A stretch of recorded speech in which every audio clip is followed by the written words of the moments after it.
La culture d'olivier dans le monde est très ancienne. Ça s'est développé surtout dans le croissant fertile et après tout autour du bassin méditerranéen. On le retrouve chez les Grecs, on le retrouve chez les Romains. Dans les sanctuaires d'Égypte, on retrouve le dessin des oliviers. La présence de l'olivier dans le Nyonsé, dans les baronnies, remonte à très longtemps. Il y a 2600 ans, lorsque les Phocéens sont venus à Marseille et créé Marseille, ils ont remonté la vallée du Rhône et les vallées adjacentes comme la vallée de l'Ouvèze et la vallée de l'Aigle pour créer des comptoirs pour vendre leur production. Et ils ont appris aux autochtones, aux habitants de l'époque, à cultiver l'olivier qui existait déjà mais qui était un arbre sauvage qu'on appelle l'oléastre. Et ils leur ont appris à tailler l'olivier, à le faire fructifier et également à en extraire l'huile et à conserver également les fruits. Ce qui a donné cette oliverie que nous avons maintenant dans l'Union C et dans les baronnies, cette oliverie d'une variété spécifique qui s'appelle la tanche, tanco d'arbre, la tanche arbre, qui s'est adaptée à la richesse de nos sols et qui s'est adaptée également aux aléas du climat.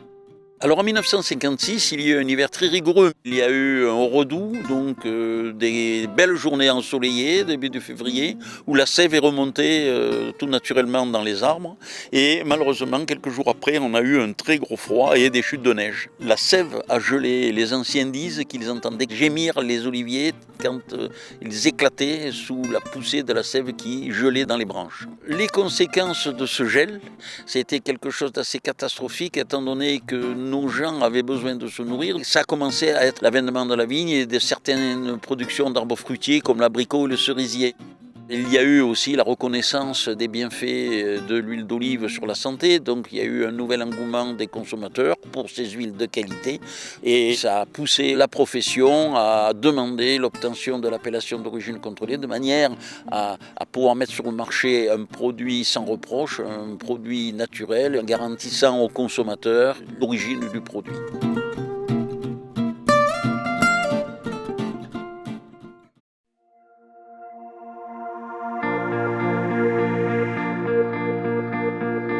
Avant 1956, il y avait un nombre d'arbres considérable, c'était plus de 2 millions d'arbres. Aujourd'hui, dans l'ère d'appellation, on trouve actuellement à peu près 250 000 arbres. Après ces grands gels, certains oléiculteurs ont laissé repartir des petites branches au pied des arbres. Ils en ont conservé quelques-unes et ils ont coupé l'arbre gelé de manière à ce que les nouveaux troncs puissent pousser et fructifier rapidement.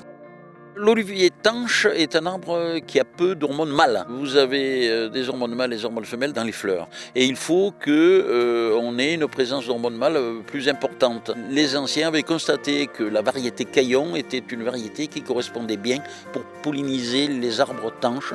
C'est pour ça que les oléiculteurs greffent des branches de caillon. La culture de l'olivier, c'est une saisonnalité, ça s'écoule sur toute l'année. On va au mois de mars, avril, mai tailler les oliviers, les rembronder comme on dit. On va enlever les branches qui ont porté les olives, parce qu'une branche qui a porté d'olive ne portera plus d'olives. Donc on va procéder à la taille en cascade. On va enlever les rejets qui montent sur les branches, sur les charpentières. Ensuite, bien sûr, il y aura une période où on va faire des petits labours. On va amener aussi de l'engrais, des amendements. Et on va être surtout vigilant tout au long de l'année à la présence des insectes, et en particulier dès le mois de juin, juillet et août, de la mouche dite le dacus qui vient pondre sur les olives et les larves se développent dans les olives et de ce fait ne les rendent pas consommables.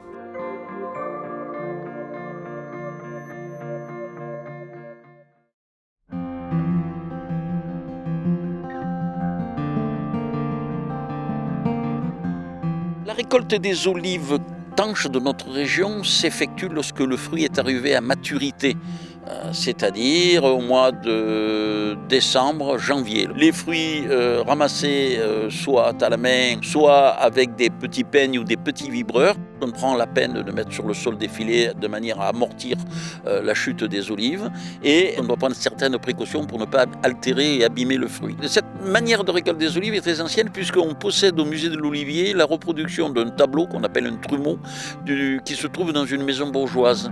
On a dans le Nyonsé toujours cette tradition des échalassons. On retrouve toujours au moment de la récolte dans les vergers ce genre de petites échelles. À une certaine époque, les arbres étaient établis nettement plus haut que ce qu'ils le sont aujourd'hui, parce qu'il fallait rentrer les charrettes dans les champs avec les chevaux et on devait pouvoir passer sous les branches des oliviers. Mais en général, on arrive à récolter les olives normalement à hauteur d'homme. Le sakétoun est un sac qui est de tradition, est employé pour la récolte des olives dans le Nyonsé. Donc c'est un sac que l'on met autour du cou et qui est maintenu ouvert par une tige de fer, de manière à ce qu'on puisse diriger facilement à l'intérieur de ce sakétoun les olives que l'on traite avec les mains dans les branches.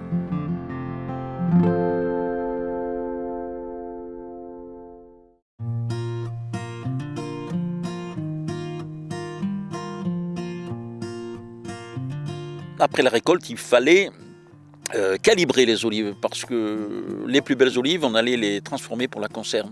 Les drailles étaient donc des tamis qui étaient percés de trous d'un certain diamètre, en général c'était 14 mm, de manière à pouvoir sélectionner les olives plus petites qui, elles, chutaient, passaient à travers les trous, les olives plus grosses restaient à l'intérieur et permettaient donc de diriger les olives ainsi triées vers la confiserie. L'olive de Nyons, la tanche, est une olive avant tout une olive de bouche, c'est-à-dire une olive qu'on va désamériser pour la consommer telle qu'elle. L'olive noire est désamérisée dans une saumure à peu près à 10% pendant une période de 5 à 8 mois.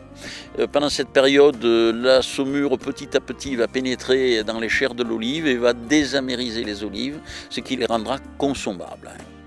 La deuxième méthode, c'est ce qu'on appelle l'olive piquée, c'est-à-dire qu'au moment de la récolte, au mois de décembre, on va faire des petits trous dans la peau de l'olive et on va simplement les saler. Et au bout d'une semaine à 10 jours, on aura obtenu des olives qui seront mangeables. Lorsqu'on a des olives un peu plus petites, lorsqu'on a besoin aussi d'huile d'olive, on peut parfaitement obtenir à partir des olives tanches une huile merveilleuse.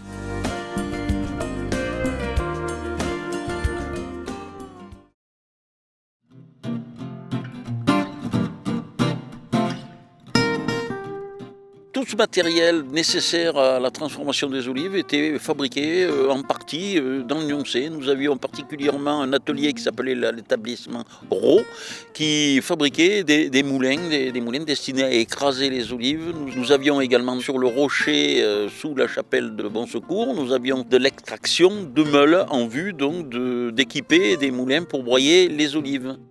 Nous avions également plus récemment un artisan qui a fabriqué, développé des calibreuses plus ou moins automatiques pour les olives. Ensuite, il y a eu bien sûr l'industrie du scourtin qui a été créée dans le Nyonsé, donc au 19e siècle.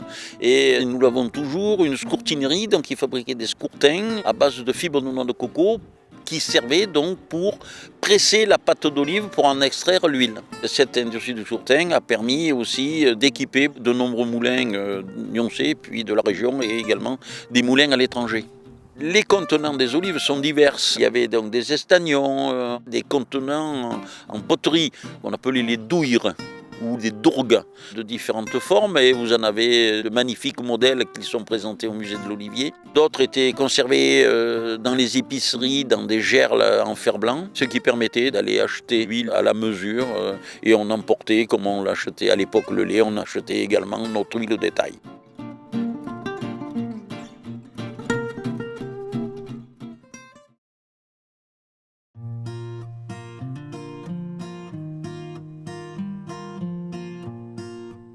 Les moulins dans le Nyonsé étaient nombreux. Effectivement, les grandes propriétés avaient elles-mêmes des fois possédé leurs propres moulins parce qu'elles avaient un nombre important d'oliviers. Il n'y avait pas encore de coopérative. Le premier moulin coopératif dans le Nyonsé a été installé en 1923. Les petits apporteurs, les personnes qui avaient peu d'oliviers ou même les plus grandes propriétaires pouvaient amener ou peuvent toujours amener leur production d'olives à la coopérative oléicole du Nyonsé. Donc après avoir trié les olives destinées à faire de la conserve, faire les olives de bouche, donc les olives restantes vont être amenées au moulin en vue de leur trituration et d'extraire l'huile. Donc on va mettre dans la cuve du moulin les olives avec les noyaux, parce que dans le noyau, une substance qui permet une meilleure conservation de l'huile. On faisait tourner le moulin de pierre sur ces olives afin d'en obtenir une pâte. On la mettait dans des scourtins, des espèces de bérets basques faits en fibres de noix de coco. Et ces scourtins ensuite sont entassés sous des presses en vue d'obtenir la première pression à froid. Au cours de cette pression, va s'écouler de l'eau, de l'huile, des lits, des margines, et il va falloir extraire l'huile. Les anciens laissaient faire la nature et mettaient dans des cuves de décantation en pierre, dites les enfers, parce que le produit tel quel est inconsommable. Et l'huile étant plus légère que l'eau, elle montait d'elle-même en surface au bout de quelques temps. Une fois cette huile récoltée, elle va aller dans d'autres contenants à ce moment-là que nous appellerons le paradis ou les paradis. Il y avait des moulins avec des moteurs à gaz pauvre, il y avait des moulins qui tournaient avec la force de l'eau, avec la force hydraulique, avec des systèmes de roues à aube ou à auge. Et il y avait aussi ce qu'on appelait des moulins à sang, mus par des ânes ou par des mulets. Les mouliniers procédaient à ce qu'on appelle la deuxième pression à chaud, qui consistait à démonter les scourtins, à repétrir la pâte en la mélangeant avec de l'eau chaude. Et nous obtenions à ce moment-là des huiles non alimentaires, mais qui étaient des huiles dites lampantes, destinées à l'usage des lampes à huile, à graisser les pièces mécaniques et bien souvent aussi à se chauffer. Ces huiles lampantes, bien sûr, on s'en sert également pour l'élaboration des savons de Marseille et certains cosmétiques.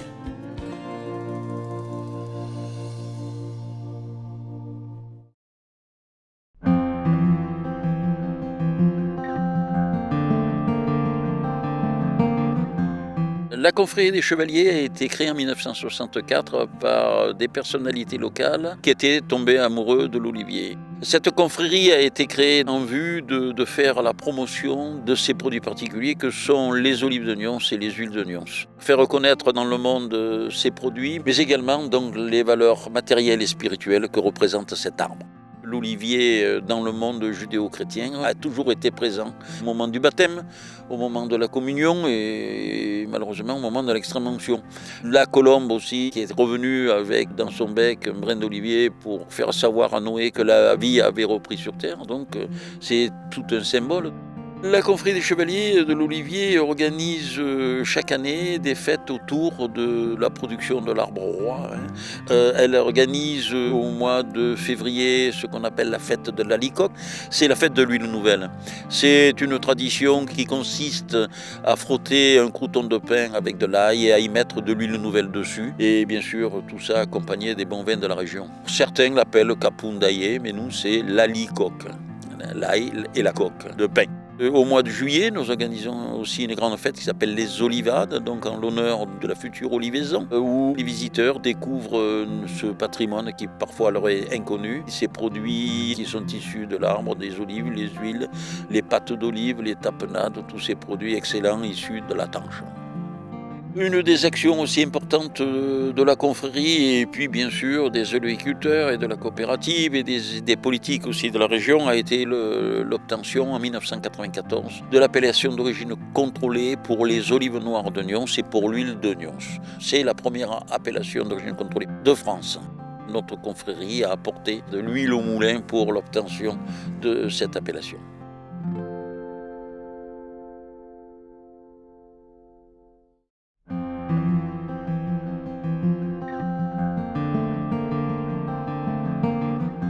Chers amis visiteurs, je vous invite maintenant à venir déguster les olives et les huiles de notre production.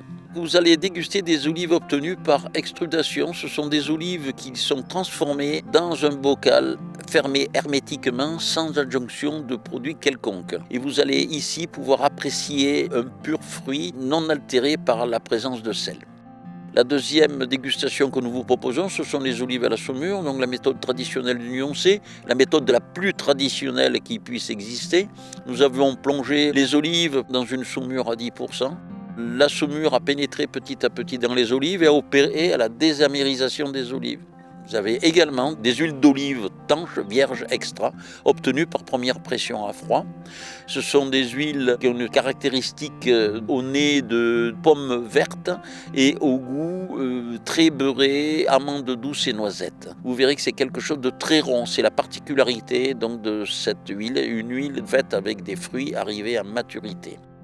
Vous avez à déguster les tapenades, les confitures d'olive, c'est assez particulier, et de la pâte d'olive, ce qui est également un produit merveilleux. Vous découvrirez également dans le magasin des produits pour le bien-être, des savons à base d'huile d'olive, des cosmétiques pour le soin de la peau, dans le magasin qui est proche du musée. Alors chers amis, merci pour votre visite et sachez que nous nous tenons à votre disposition pour vous recevoir à nouveau.